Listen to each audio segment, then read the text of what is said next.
everyone. Our project is based on programming in DSP for space vector generation using eee2012 eee kit.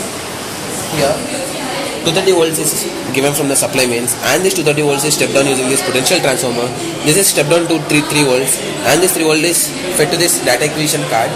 Now, in this data acquisition card, the negative peak of the 3 volt sinusoidal voltage is removed using the offset voltages, and the net 3 volt supply is given to this eee kit, that is the ADC interface, and this is interfaced to the CPU. Now here we get 2 output voltages and 2 output currents.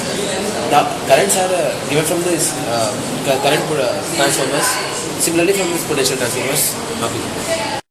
The 2 output voltages. Now these output voltages peak has been reduced to 1 volt using the offset voltages, and the corresponding waveforms are shown here.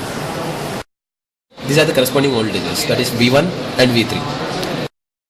These output voltages are given to the clock transformation. Here the clock transformation is performed, that is it converts the 3 phase voltages to 2 quadrature axis, that is one is direct axis and is quadrature axis. This axis has a phase shift of 90 degrees, and this corresponding waveforms are shown here. These are the direct axis and quadrature axis. This is VD and VQ. See, here is a phase shift of 90 degrees. The waveform has a phase shift of 90 degrees here. As you have seen the VD and VQ axis waveforms, those VD and VQ belongs to the stationary frame. Now these are converted to the rotating reference frame using the Park transformation. And this Park transformation has waveforms with a phase shift of some angle which we give. Now the reference voltage is taken and is fed to the PID controller, and this is given to the inverse Park transformation such that the rotating reference frame is converted to the stationary frame, and these are the waveforms for the inverse Park. And VQ voltages obtained from the inverse Park are now given to the SVGen, and in this SVGen the VD and VQ are converted to the 3 pseudo-sinusoidal waveforms, that is VA and VB, VA, VB, VA and VC.